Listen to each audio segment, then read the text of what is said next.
কিশোরগঞ্জে যথাযোগ্য মর্যাদা ও গভীর ভাবগাম্ভীর্যের মধ্য দিয়ে পালিত হয়েছে অমর 21শে ফেব্রুয়ারি মহান শহীদ দিবস ও আন্তর্জাতিক মাতৃভাষা দিবস। শুক্রবার দিবাগত রাত 12টা 1 মিনিটে কিশোরগঞ্জ গুরুদয়াল সরকারি কলেজ মাঠে কেন্দ্রীয় শহীদ মিনারে পুষ্পস্তবক অর্পণের মাধ্যমে দিবসটির সূচনা করা হয়। 21-এর প্রথম প্রহরে কিশোরগঞ্জ জেলা প্রশাসক মোহাম্মদ আসলাম মোল্লা শ্রদ্ধা নিবেদন করে ও কিশোরগঞ্জ 1 আসনের নবনির্বাচিত সংসদ সদস্য মোহাম্মদ মাজারুল ইসলামের শ্রদ্ধা নিবেদনের মধ্য দিয়ে আনুষ্ঠানিকতা শুরু হয়। বায়ান্নের ভাষা আন্দোলন এটা শুধু ভাষা আন্দোলন না, এই ভাষা আন্দোলনের উপরে ভিত্তি করে কিন্তু এদেশের স্বাধীনতা যুদ্ধের পটভূমি তৈরি হয়েছে। কাজে আমাদের নতুন প্রজন্ম এই বায়ান্নের ভাষা আন্দোলনকে যুগ যুগ ধরে লালন করছে এবং আগামীতেও এই ধারাবাহিকতা অব্যাহত থাকবে।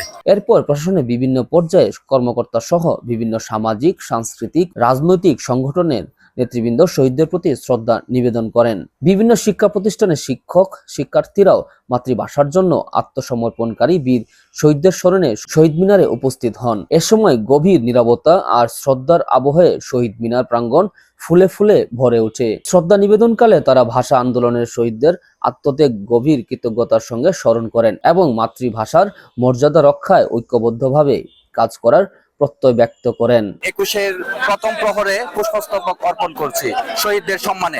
এটা খুবই সুখের দিন, একটা গৌরবময় দিন আমাদের জন্য, কারণ পৃথিবীতে খুবই বিরল যে ভাষার জন্য প্রাণ দিয়েছে।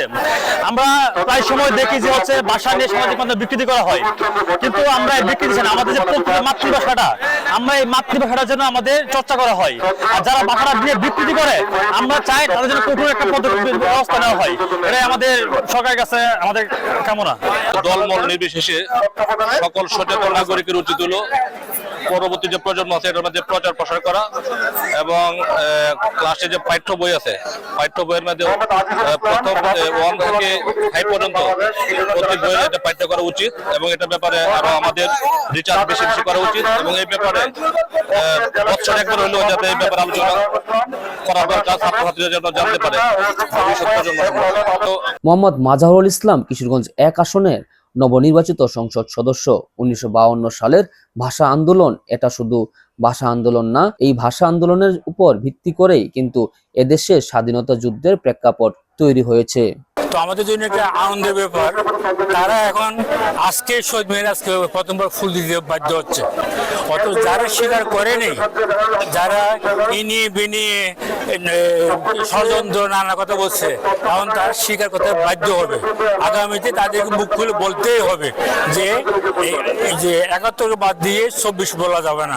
71কে বিশ্বাস করে চলা যায় না। বাংলাদেশের অহংকার হচ্ছে যে মাতৃভাষার জীবন দেশে এরকম ইতিহাস বিরল, একটা ইতিহাস বিরোধ নাই।